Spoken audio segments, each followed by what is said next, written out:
just a quick review of the Triumph Sprint ST 1050. I've had her for about 12 months now. Bought her last April, so done about 4,000 miles on her. So she's a 58 plate. Yeah, as you can see, the triple headlights on the front there. Now, first point is, these lights as standard are crap. I've replaced all the bulbs in there, and it's, you know, they're okay, but if you flick main beam on, it just doesn't project any further. Actually, you do get more light, but not any further up the road, which maybe it isn't just an adjustment thing that I need to do. That's just one of those things about this bike. So we've got a slightly bigger screen on than standard. This is a touring screen that was fitted with the bike when I bought it. It's got braided hoses. Now, I don't think they're stock. I think they were fitted by the previous owner, but I might be wrong. Initial bite on the brakes actually is one thing that I don't know, don't find a problem. There's enough power there, but the initial bite just, I think I'd like it a bit sharper, so I'm going to change the pads in the next couple of weeks, see if that can sharpen things up. So a glove box here, which nice to keep sort of a puck for your side stand, or you know, a lock or any small items in there. It's actually very useful. When I first bought the bike, I thought, what the hell is that there for? But I guess the reason why they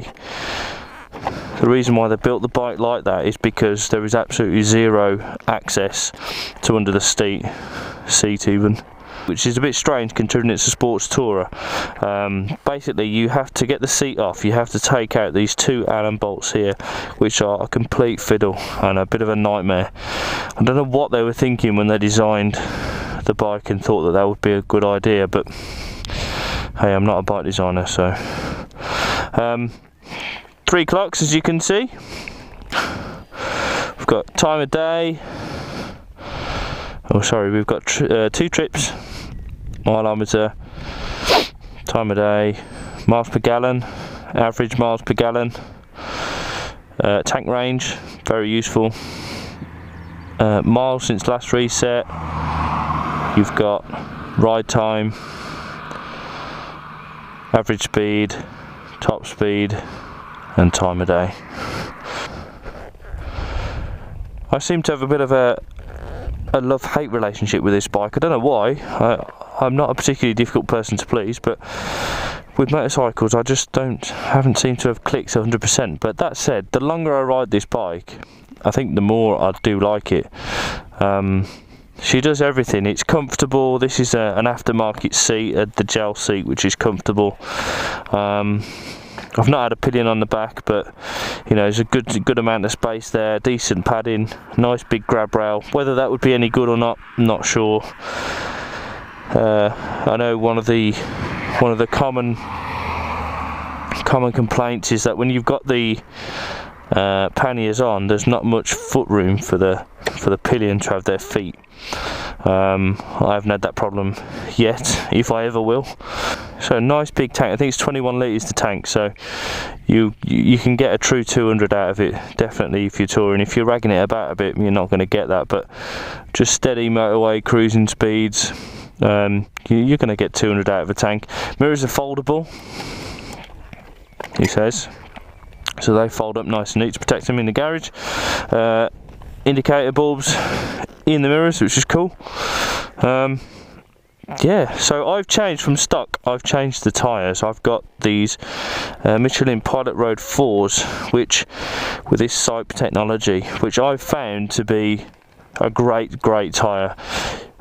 It's amazing what difference the tyres make on any bike when you change them. But I've found they're really confidence inspiring, good amount of grip. So I really like them. I've not done a whole lot of wet riding because I'm a bit of a fair weather rider. I don't mind saying that. It's the bike is a toy. It's not a need for commuting on. Yeah, let's go and have some fun. Let's fire up then.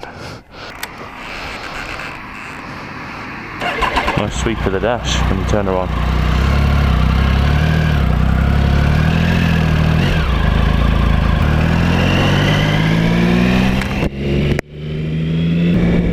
would say about the bike is that it's very unflustered, really. Assuming you're not trying to hammer it round back lanes, bumpy back roads at, you know, over legal speeds, it will be absolutely fine. And even pushing on a bit, it's a bit soft for that, but for just sort of bimbling along, you know, it's really at a fairly brisk pace. It's fine. There's so much torque down low that you don't even need to rev it much beyond sort of 6,000 revs, I would say. It will happily sit on the motorway in top at 4,500 revs at 75.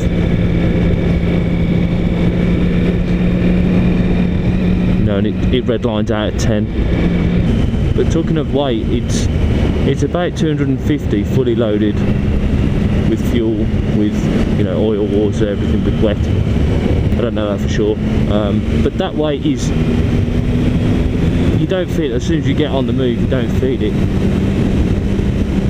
It's quite agile. Yeah, okay, you're not going to throw it on its ear like you would do a 600, but it can mix it when it wants to.